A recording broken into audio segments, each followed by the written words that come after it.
glad to be here today in Bodrum in the Çarşı district.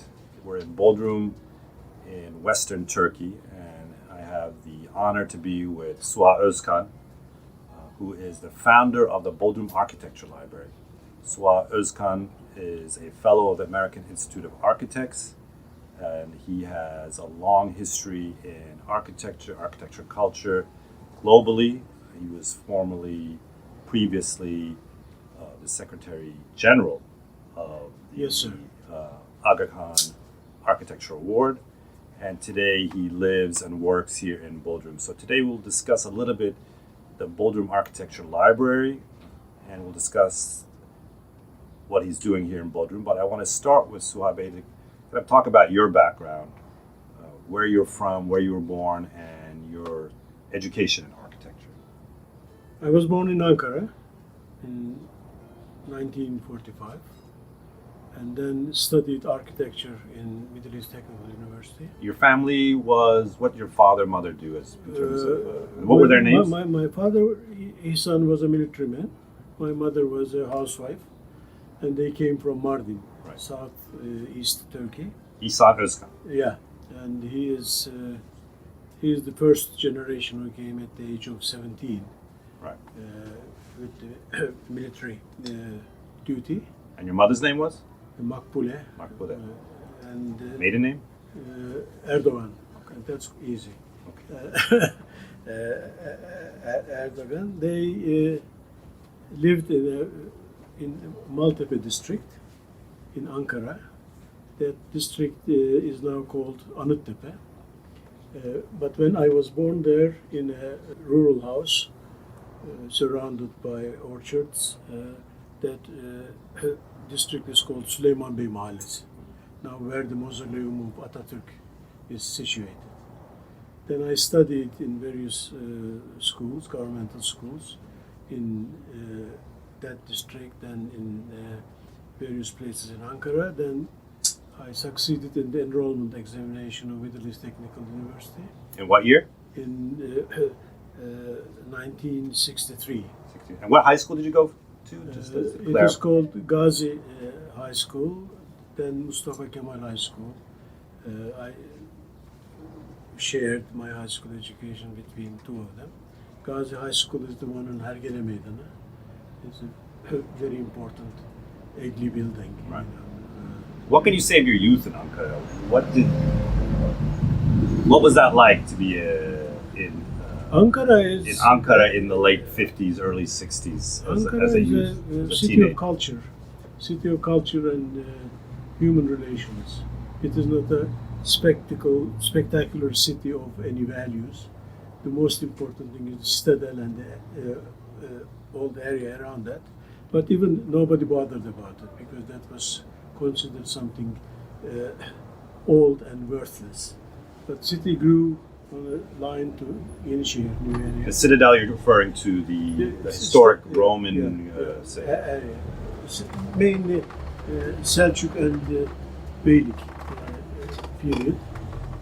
But the important thing is the Republican architecture after 1923, both classical and both old and new architecture there.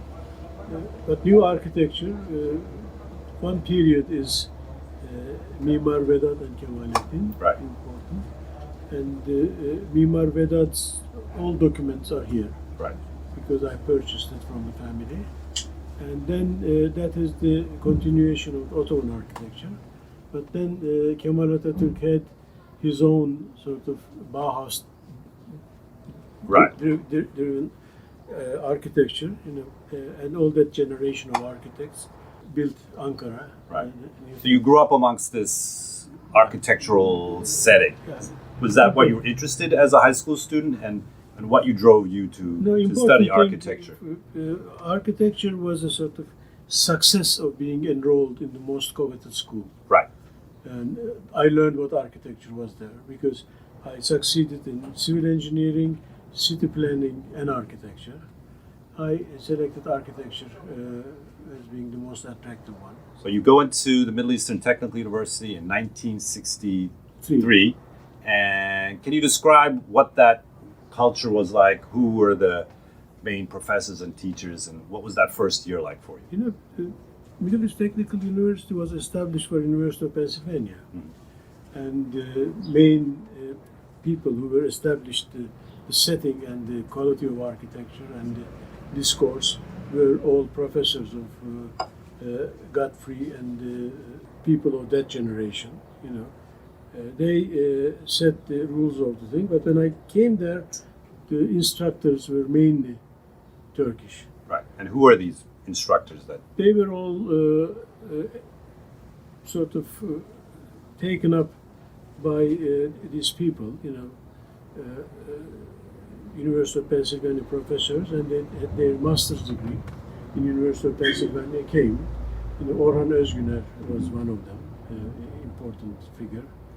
And then there was Adnan Taşpınar, Ekmel Derya, and some were educated in the US already. Some were taken up by these people, and they had scholarship and taught there. And they became our sort of main instructors. What was the nature of that architectural education? That architecture education is basically, you know, the tenets of modernism, you know, Bauhaus. Right. Because we had the basic design course by a genuine Bauhaus man. Who was? Fritz Geneva. Right. So he set the minds to all the odds and ills of Turkish high school education. He brainwashed us to be creative. And who were some of your colleagues and friends at that point? Like, what was the social life for you in terms of the architecture community amongst your student group? Sort of, Ankara is a society which sort of locks itself in. And our main outlets were the symphonic concerts in the concert hall, and the opera and the state theater. At that point, had you been like abroad or No. seen Istanbul or No. any of these kind of things? No. Nothing. So it was very much focused on No. Ankara.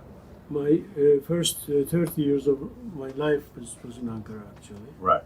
And the first out of Ankara, I went to the Mediterranean tour on a cruise ship. Then after that, with that book, to Columbia, New York in 1974. Right. So this Ankara 1960s around Middle Eastern Technical University was for you.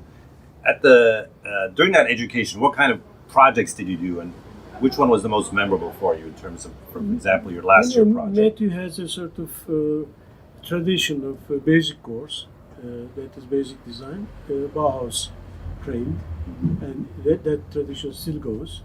On the second year, you do small projects, a weekend house and whatever. On the third year, you do large span buildings and housing. On the fourth year, you do a complex urban design project. Somebody that got into Middle Eastern Technical University and graduated, what were the aspirations of these students in terms of the architectural practice? Like, what would be their goals after graduating? We all were particularly adapted to become architects. But Turkish architectural professional scene was occupied. Right. They never let us do anything. Right. Doruk Pamir is only exception. Right. He with Kemal Aran won a competition, and that was sort of first light, but it didn't continue. So the expectation would be that you wanted to do architecture, but there was already a kind of a hegemony over certain groups in the architecture profession. Architectural design thing. So we had to go other areas, particularly theories and the research. If we can return to that, you talked about the Bauhaus and at Middle Eastern Technical University. How about the university's education with regard to local Turkish, historical, indigenous aspects of architecture? Did you see any aspects of Ottoman architecture? You mentioned Seljuk architecture. What was your relationship to that architecture, of Turkish culture and architectural history in general? In 1950s, mid-1950s, Charles Abrams came as a UN researcher, observer. He went to Northern Africa, Egypt, and Turkey, and he was shocked when he saw freedom of building. shanty towns and bidonvilles and gecekondos and all these types of things. He wrote a report to United Nations saying that to give technical advice to these countries will have an effect of a mosquito bite on the skin of on the board of a battleship.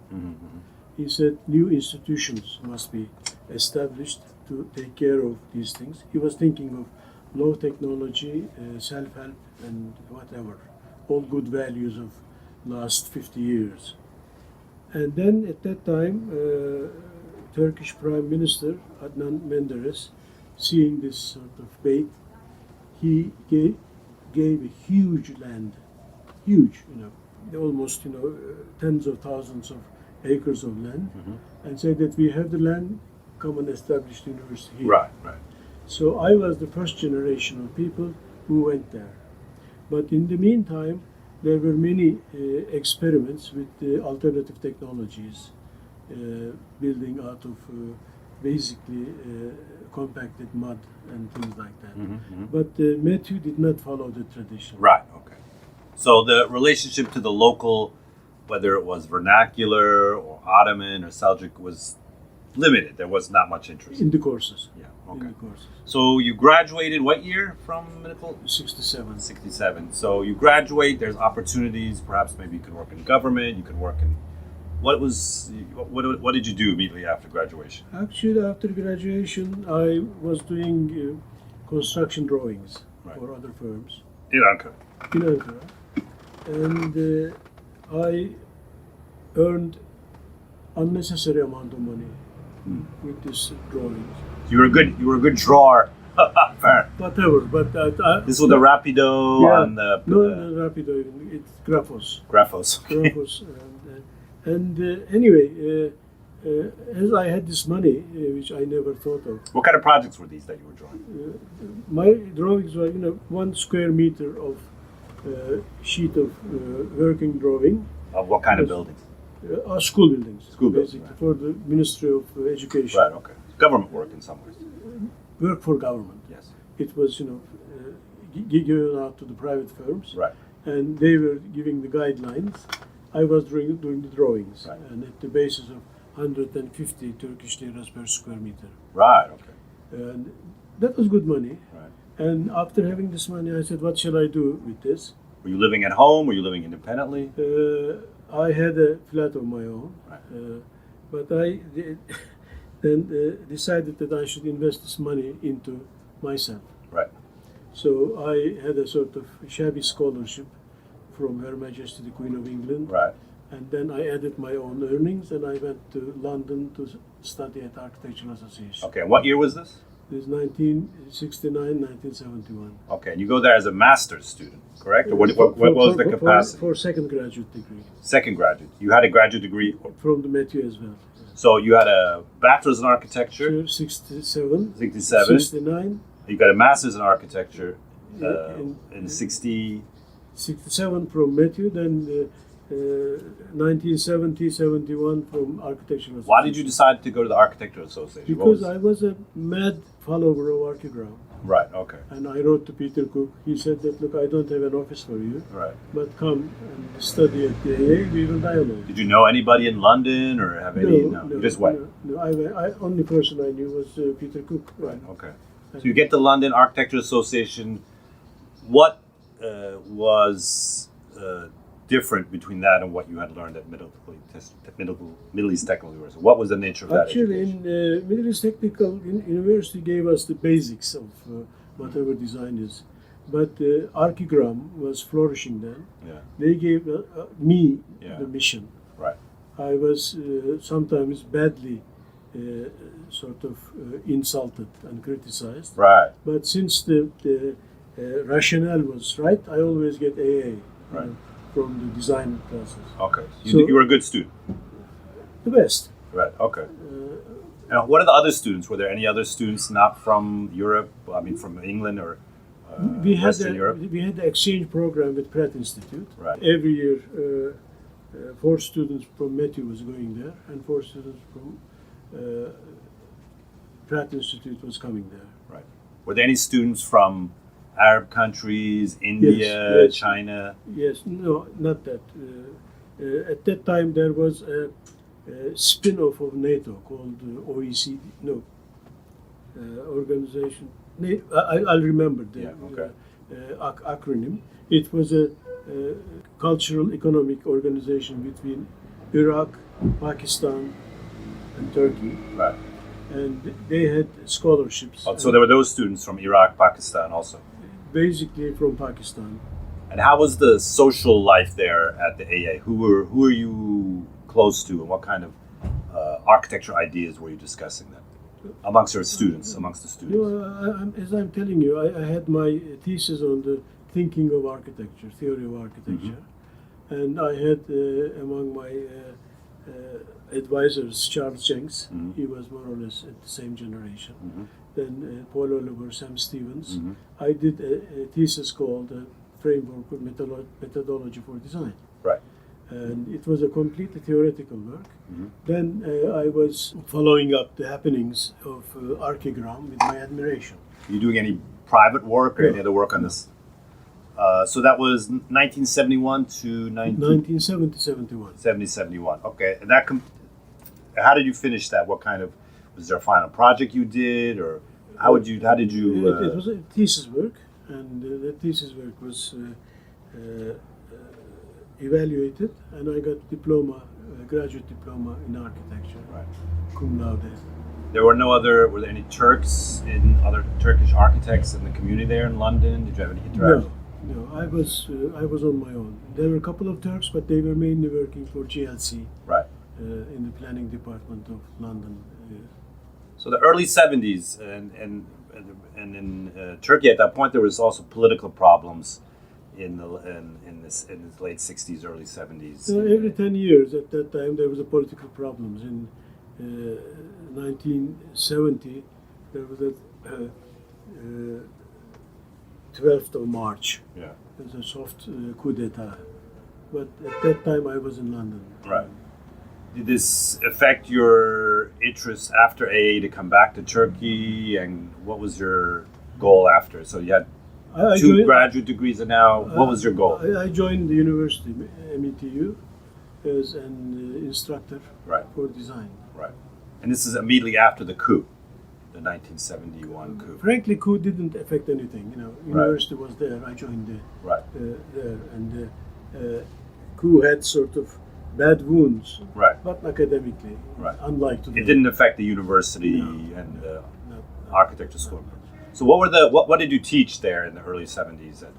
I had the introduction to theory of design. Right. Were you the first instructor in this class, or who's previously taught that class? I set up the course. Right. Then I was also, the person who runs the studio. I had a studio on third and fourth year with other colleagues. Right. And how, in that 10 years since you were a student to when you were a teacher, was there any change in the architecture curriculum or the approach to architectural education? We particularly were a group of people, we wanted to elevate the level of academia because academic production level was very low. With this group of people whom we are still together. And who are these people? Like, can you? Okan Üstünkök, Mete Turan, Mustafa Pultar. They all had careers outside Turkey, and Yıldırım Yavuz, whom we lost. We thought that we should establish a journal at the level of Harvard writing manual. And this journal still runs. It's not one actually, the only acknowledged and indexed architectural journal from Turkey. Which is? Middle East Technical University Journal. School of Architecture. Yes. So this, and how did you find the students at the university in the early 70s? What were their interests? How did they? Very bright. Right. How are they different from when you were a student? Equally bright. Because that competitive enrollment examination gets the cream of the high school graduates, and no problems. Intellectually, the ones who came from private high school institutions like Roberts College, Ankara College, and whatever, they were slightly better equipped intellectually. And how did you see the education there versus the education at the Istanbul schools? Was there any kind of interaction or crossover between, for example, Istanbul Technical University, the Fine Arts Academy? Actually, until my generation came into power, there was an unnecessary bad-mouthing and jealousy. Between the Ankara and Istanbul schools? And among Istanbul schools as well. Right. You know, they all had some kind of equality, which they think it was unrivalable. Right. But with my generation and with the new generation of academics, we sorted that out. We became our colleagues, and other schools came in, Right. especially the Black Sea Technical University came In Trabzon.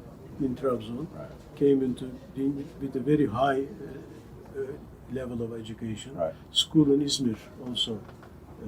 9 Eylül. Before that, Aegean University. Okay. And then 9 Eylül. That was good, but the ambition of every university in Turkey was emulating what we had in METÜ. Right. So it was sort of the top of the top of the field. Even the grading system changed, and Right. in time they changed the evaluation of projects. Evaluation of projects in METÜ is called criticism. Right.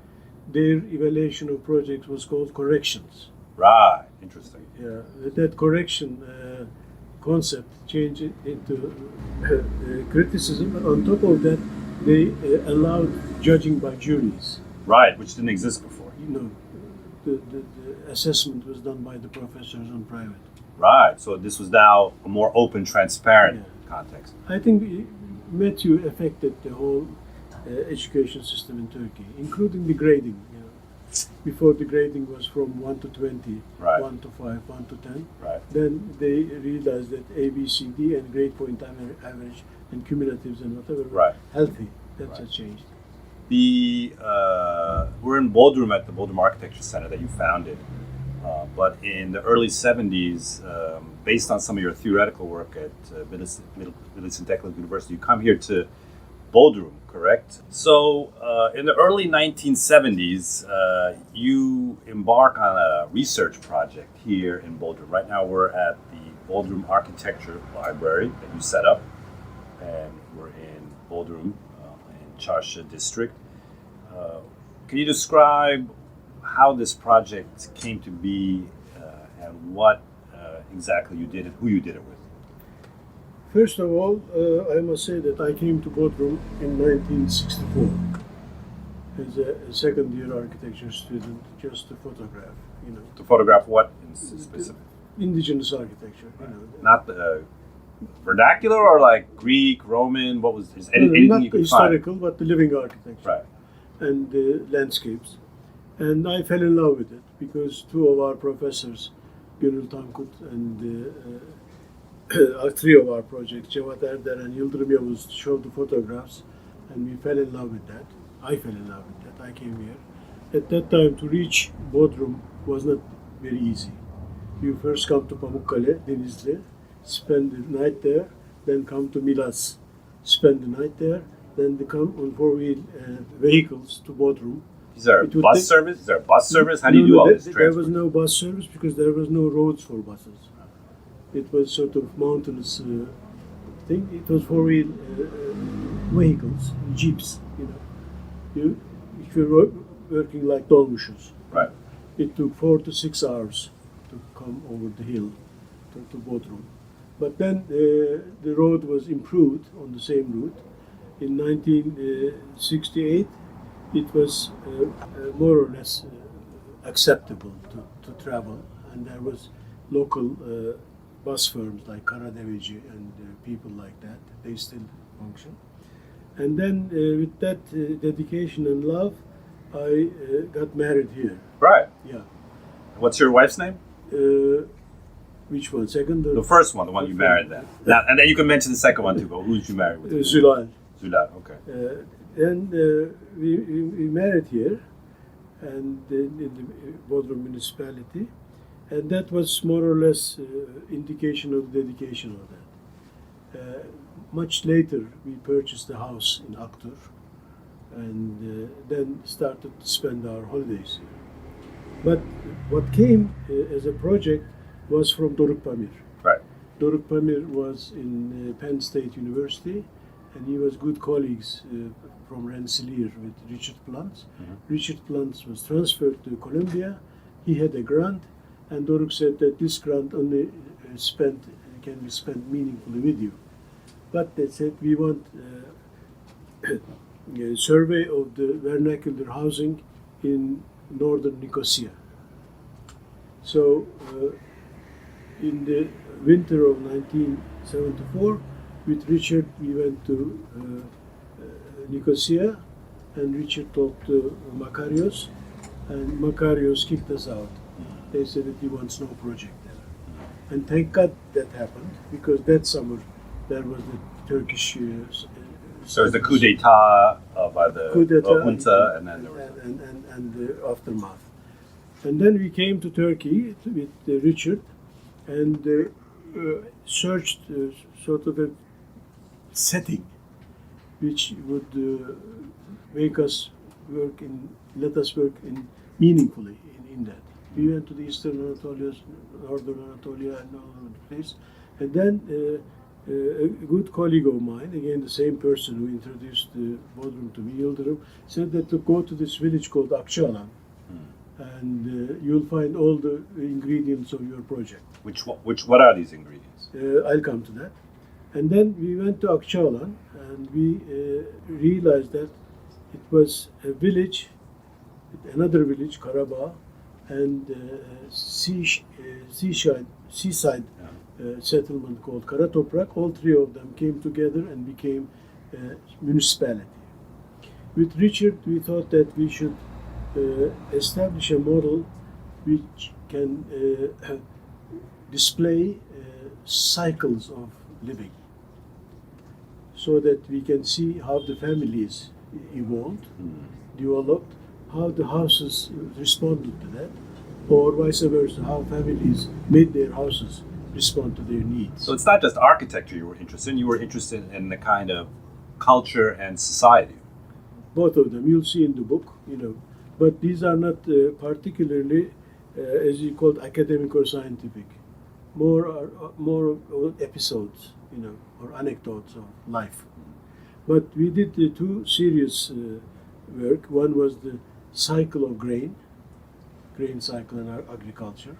How seed becomes matures in the field, how it becomes flour, how it's baked, made the bread, protected, and then the same thing.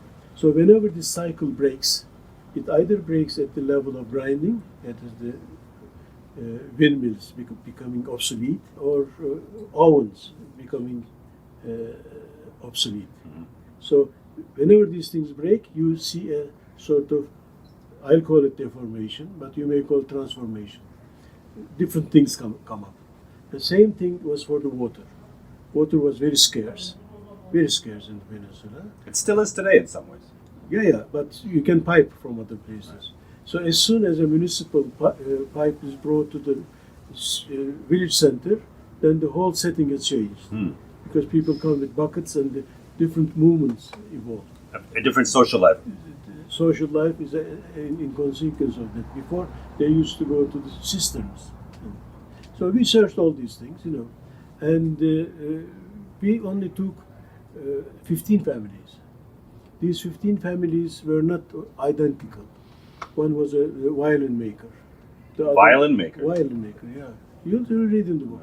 One was a violin maker, the other one was a camel driver, the other one was agricultural pepper producer and whatever.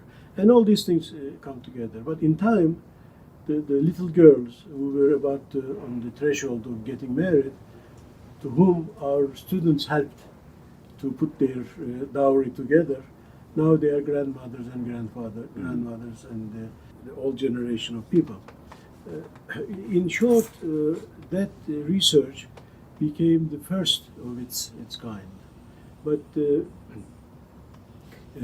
publishing took a lot of time because everyone thought that that kind of a book would not have any market, and it was too specific, too academic, and even my university did not publish it. Right. Yeah, and Did you write it out as some kind of text or an article in a journal in that period? Richard and myself, we presented these, particularly cycles and the family lives in various conferences in vernacular architecture worldwide. So let's get to that. Richard Plunz, and who's this financed by primarily? One part is Middle East Technical University, Turkish part, Right. and the other part was Columbia University. Okay. The kids paid for their own thing. Right, and the kids that came to do all this studying. The Americans were self-paid. Turks are paid by the university. So this research was done in a period where architecture, in terms of its cultural approach, was taking into account this indigenous and vernacular, started to take this into account, correct? Yeah. I mean, from the Bauhaus to this period, your Bauhaus education to this kind of more anthropological approach to architecture, it's a radical shift. In life you can do many things. You can play football and tennis and basketball as well, if you want. So academic thing, I was teaching design in some Bauhaus and modernist discourse, but the vernacular architecture or the anthropological setting of architecture, I had developed that with Paul Oliver. Paul Oliver is more or less the guru, and he was, until he died, still the guru. And he was the person who commissioned the first article on vernacular architecture to me in a very highly placed journal, book actually, Shelter, Sign and Symbol. So my first academic work in abroad in early 70s was published by Paul. And AA had that kind of a sort of generosity. And they always let the kids take the responsibility and publish, because they all publish anyway. Right. And so that was there, but there was also Turkish background. Many of the promotion theses were done vernacular architecture of Konya, Ankara, Gaziantep, and whatever in technical university. So this was increasing as an interest area. But they were just documented. They Right. were measured drawings, nothing more. Very simple description of what it is. We brought depth to that. Right. Understanding these cycles, for And example. that is owing to Richard and very sophisticated mind. And with Richard, of course, my background with Paul Oliver helped me.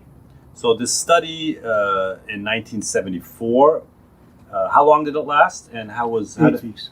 8 weeks. And it started your relationship to the architecture of Bodrum that continues to this day. Can you describe that, how your relationship to Bodrum later on, when you then went out of Turkey and started working in international architecture context?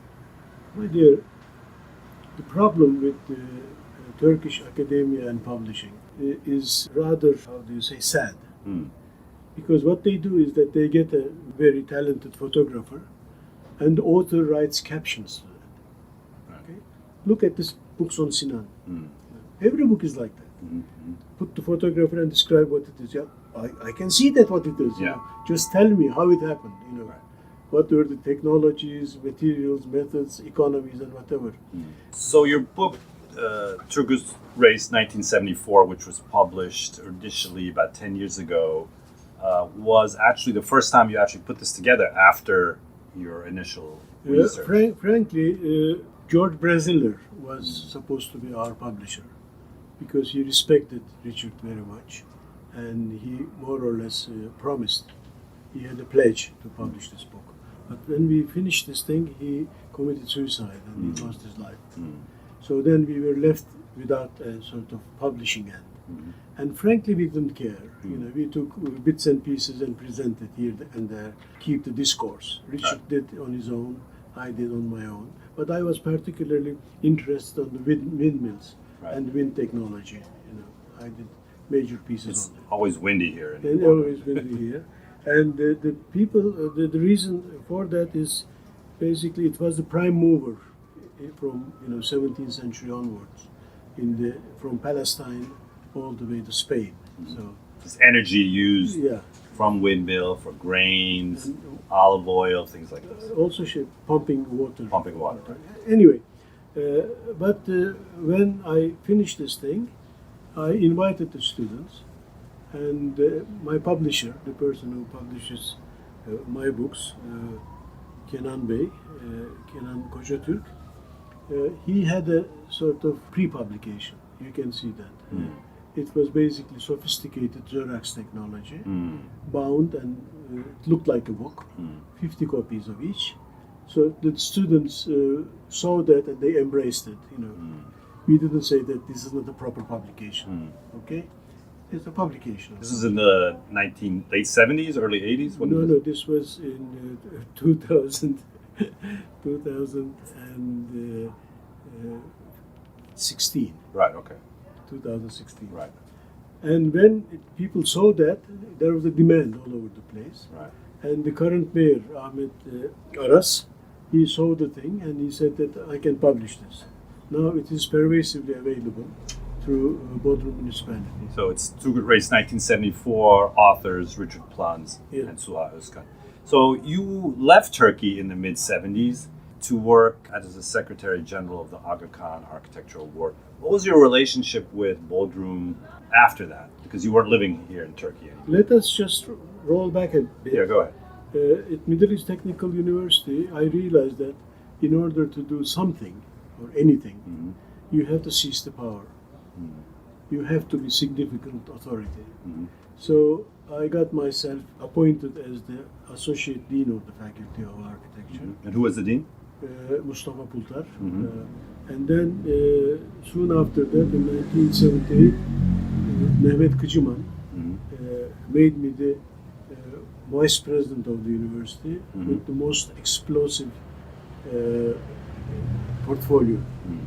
And my what do you mean by that, most explosive? Because politically, very, very sort of air in turmoil. Right. There were This is late 1970s in Turkey. Yeah, also 1978 to 19... another difficult political time.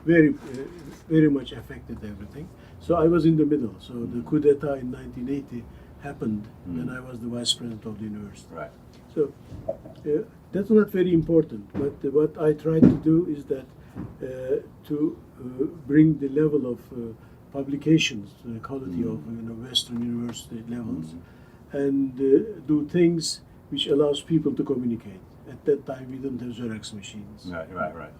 To that extent. Yeah. So I established Xerox machines, and on top of it, I said, give every student free 50 pages a week, kind of thing. Things they ration, can print those so Xerox that they machines. can communicate with Right.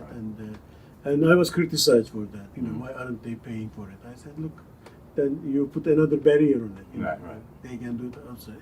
That's not important, but important in the sense that you've always been somebody that did the research, made architectural efforts, but made it a point to disseminate it in some way or form. The Bodrum Architecture Library is another example of this. Exactly.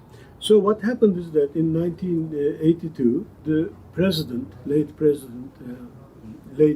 Mehmet Kıcıman, president of he said that, look, Suha Bey, these 18th, 19th century engravings of our cities, let us have an exhibition, what was and what's now. So we developed something in order to celebrate the 100th anniversary of the birth of Kemal Atatürk. Okay? When I was working on it, Renata Holod came and I said, forget about it. We have Talat Halman as the ambassador at large in New York UNESCO. I talked to him, let us put ourselves into the modern architecture of Turkey. Right. So I persuaded the president, we changed the project into modern architecture in Turkey. So he also personally contributed a lot. And you had that book about Yeah. in English, which was the first English language books on the subject. Exactly, first anthology. And Renata also said that, look, let me not deal with the dinosaurs, just bring me fresh people who has never been abroad and whatever. So I selected Atilla Yücel, Afife Batur, Selçuk Batur, Üstün Alsaç, and Mete Tapan, İlhan Tekeli, Yıldız Sey as the group.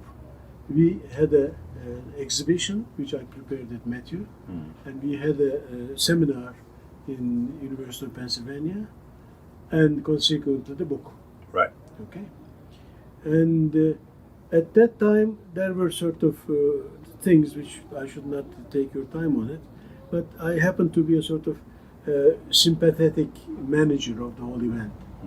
Then Aga Khan people came to me and proposed that there was a vacancy at The Architecture Award in Geneva. in Geneva to run the award for architecture. They interviewed me. Bill Porter of MIT Dean, he interviewed me, and Sherwan Cantacuzino of Royal Collection of Arts in London, he interviewed me. And then I came and discussed with the incumbent Secretary General, very nice people, extremely sympathetic. And I said, okay, yeah, nice meeting you. I am not after anyone's job, which is occupied. So I came back to Ankara. And then started with the university. Then Said Zulfikar called me, said that, look, come and be my associate, and we will have the ceremony in Istanbul, 1983. The award ceremony. Award ceremony. And from 1982, I went to the steering committee, and I had my criticisms, you know. Of the Architecture Award and its purpose. I said that any institution cannot be governed by faith, because faith is a different thing. Faith is some kind of a dogma at the end. You believe it or not. But culture is important.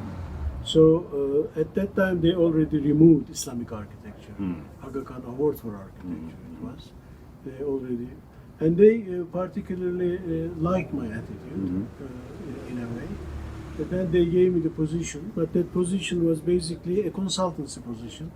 They said that go all around the world, okay, in any quality of accommodation and travel, report to the steering committee what's happening.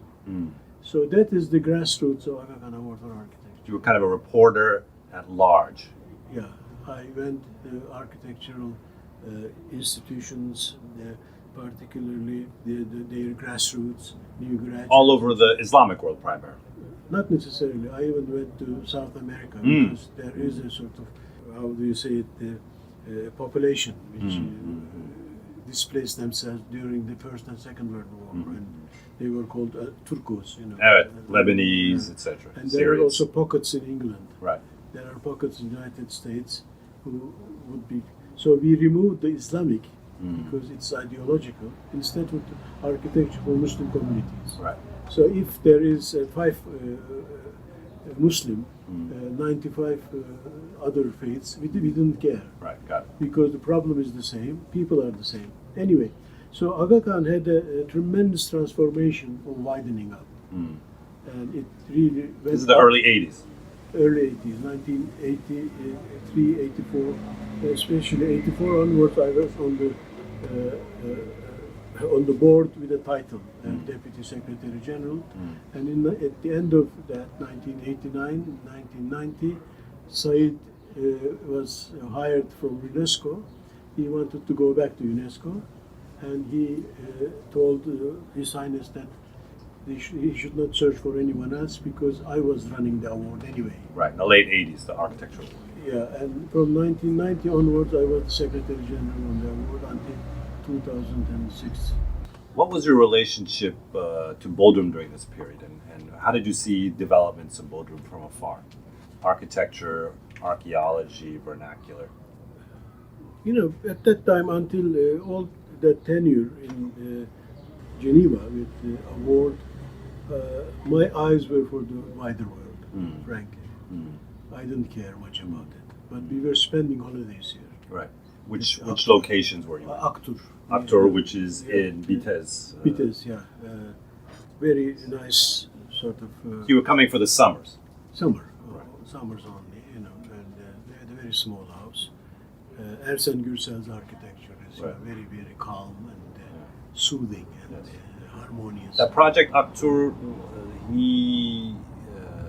that's from the late 80s, correct? Mid 80s? Did you buy the house? Were you the first owner of that house, or were you?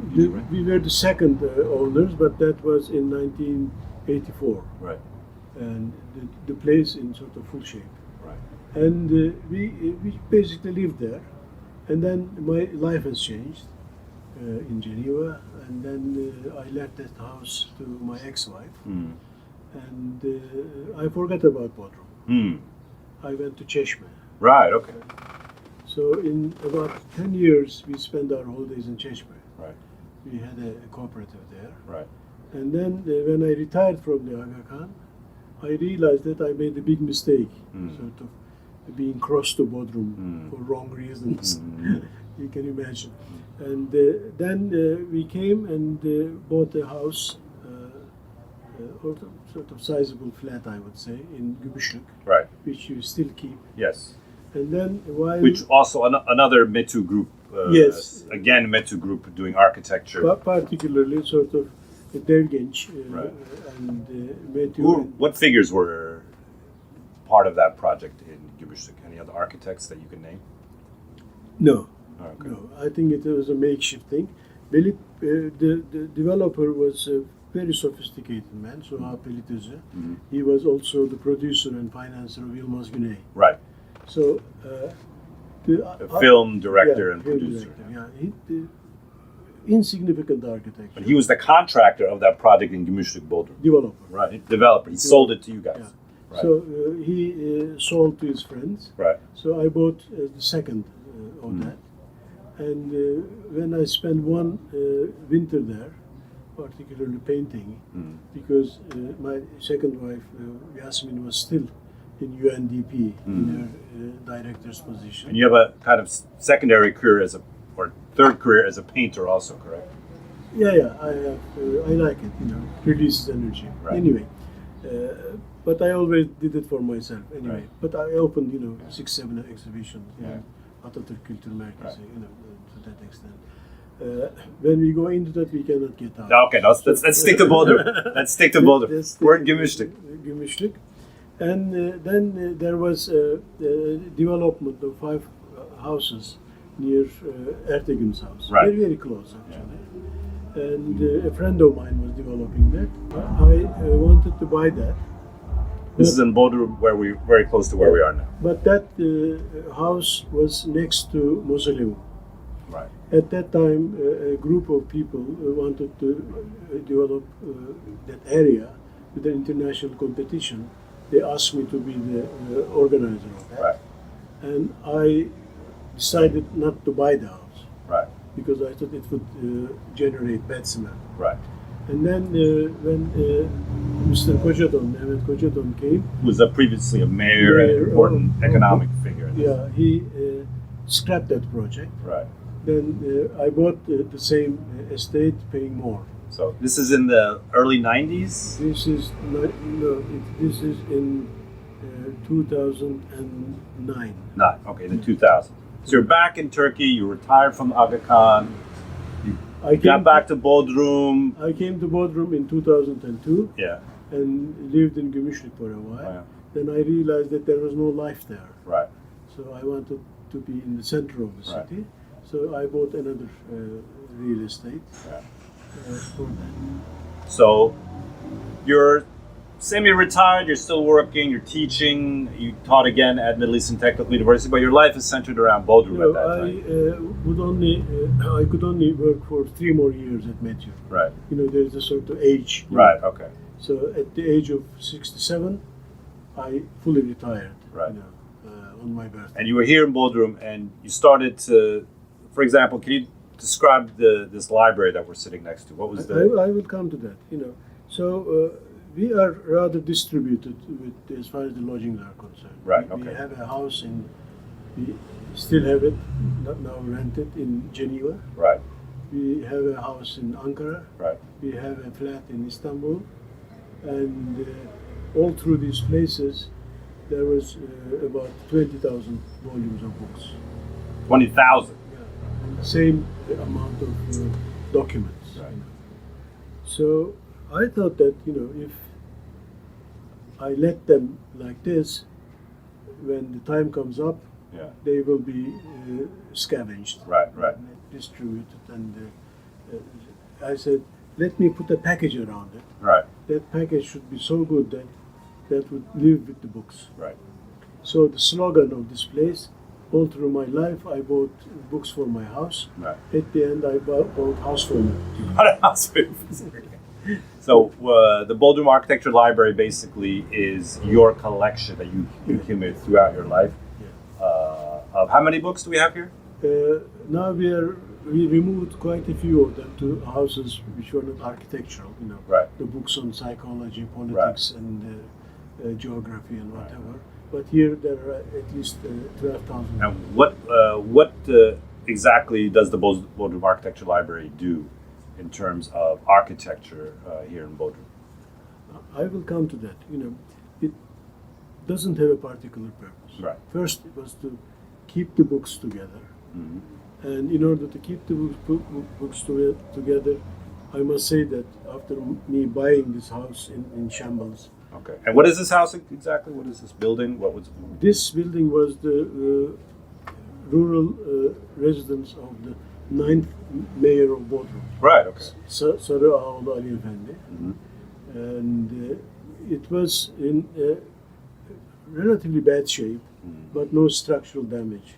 Because in the old times, the houses of the rich had tiles, Right. terracotta tiles, Marseille tiles, Yeah. and the poor had the flat roofs. Right. Flat roofs needs to be maintained every year to be kept, but this survived. So we did mainly interior job as opposed to structural things, and of course bringing books together and distributing them and whatever, and we can go around and I can describe was something good, but books are finished Right. as substance, as a source of information, as something of consultation. Even when I want to remember the birth date of Amadeus Mozart, I don't go to my musical encyclopedia. I go to Google. And then we decided that we should have things, events that would generate from it. And those conferences, we had 56 of them. And they continue. They still continue, yes. Only we had a sort of Pandemic. short pandemic period. They still continue. I decided that I should have not enough recognized heroes. Attila Yücel was the first of them because we had very close friendship and admiration. And then with the effect of that, we had Aykut Köksal. He's also a very important person. Then we went on with the others, then we go to the star level. Emre came, Murat Tabanlıoğlu came, all these people. They came and talked. And we immediately put everything into These architectural talks that are Yeah. on YouTube. I've seen many of them on YouTube. YouTube is the medium. We had a sort of slot there. And then that still goes on. Right. And we also set up a sort of level of scholarship. Right. To be invited here is something good. And I also used my personal sort of connections to invite many people. Many international architects have spoken. Yeah. Ian Ritchie came, Aaron Betsky came. Eric Owen Moss came, I believe, at one point. Yeah. So we are still going on. Right. And so far nobody refused. Actually today Ersan Gürsel said that it would be good to come and refresh my memory by talking to people. So this architecture culture of Bodrum that you've been part of since the 60s continues. And it goes like that since I named it by library because it was for the books. If I would name it or rename it, I would call it Architecture Center. Which is more, it's like an architecture center now, I think, in terms of activity. So to kind of complete our conversation, let's talk a little bit about architecture in Bodrum. Because you came here in the early 60s, now it's 2021, and it's obviously a very broad and deep subject. Considering some of the important milestones in the development of architecture in Bodrum, I'd like to start with this, and I'd like to get your assessment of architecture in Bodrum. Because you said that there was a group at the Middle Eastern Technical University that created a plan here for the Bodrum Peninsula. Can you describe that plan and then how that has affected Bodrum today, and what do you see in the architecture of Bodrum today? Actually, in 1967, Tuğrul Akçura, he is the son of famous literary man Yusuf Akçura. Mm-hmm. He was an urban planner from Paris. He was a professor at MITU. And he came with a group of students and professors here. And at that time, Bodrum, 1967, okay, was sort of nerve center of intelligentsia. Fishermen of Halikarnassus. Yes, Cevat Şakir was the poet and Azra Erhat was doing those blue cruises and things like that. Many of the respected people were around. With their endorsement, Akçura wrote paragraphs. It's not a plan. It's a couple of paragraphs. He said that no facade should be wider than 7 meters. No fenestration should exceed 20% of the facade. There should be vertical windows with golden section, Le Corbusier sort of thing, and they should not be wider than 80 centimeters. Everything should be in white, and roofs should be flat. That's all. That's all he said. Yeah. And 1967. And who did he publish this to? How did he? No, he got it from the municipal council. Right. Okay. With the respected people around him, and that is still valid. Right. As the building regulation code for Bodrum. Not, with a whip in the hand, but ethical discipline. Much powerful then. Right. And if anyone goes beyond that, severely criticized. Right. And how do you see Bodrum architecture? It's 2021. Bodrum is now almost a metropolitan location. It's being used full time, 12 months a year. What do you see as the present situation in Bodrum architecturally, and what do you recommend for the future? A very unfortunate thing is that I always compare this to John Steinbeck's Of Mice and Men. Lenny strangles his lover by making love or thinking that he's making love. And Bodrum is threatened by excessive love and excitement for being there. But with the exception of the coastal areas, quite a few, but there are not serious eyesores yet. Okay. There are things that you see that many of them are unoccupied. So it's obvious that municipality is not giving the right to go ahead. So they all wait for the times will come and they will not clip our excessive floors and whatever. Right. There is a sort of very wrong kind of condition for getting the building right. On a slope, actually, the building right should be from the middle. Right. Okay. Instead, in Turkey, it's from the top. Right. So when you two floors on the top, you 5 floors on the other side. So you get a taller building than you would normally get from. Those are, and at times, municipal council allowed 3 stories. Now it's not like that. They pulled back. It's bad because it is too dense, but it is not ugly. Right. Altogether. So aesthetically, because of this white buildings, use of stone, for example, what do you recommend from now on, though? What would you recommend, if you were in the position, who was the figure in 1967 who made these recommendations? Tuğrul Akçura. If you were the Tuğrul Akçura recommendation for today, Sima, what would you recommend for Bodrum architecturally, moving forward from today? It's very easy. Very, very easy. What they did in Ibiza, what they did in Saint-Tropez, cease construction. Need to stop now. Now. Right. But there is demand for people that want to come here. What will that demand? Will increase the prices. Right. When the prices are increased, people pay more attention, more care, more quality will come. if something is lower quality, it can never be good. Supply and demand, you're saying. Yeah. Keep the supply here, there'll always be If demand. I had the upper authority, I would, from the Isthmus onwards, I would stop Right. all the construction. From Güvercinlik on On, Peninsula. yeah. Okay. Otherwise, because the main problem is tragic. They burned the forest land Right. in order to produce constructible land. Right. That's very sad.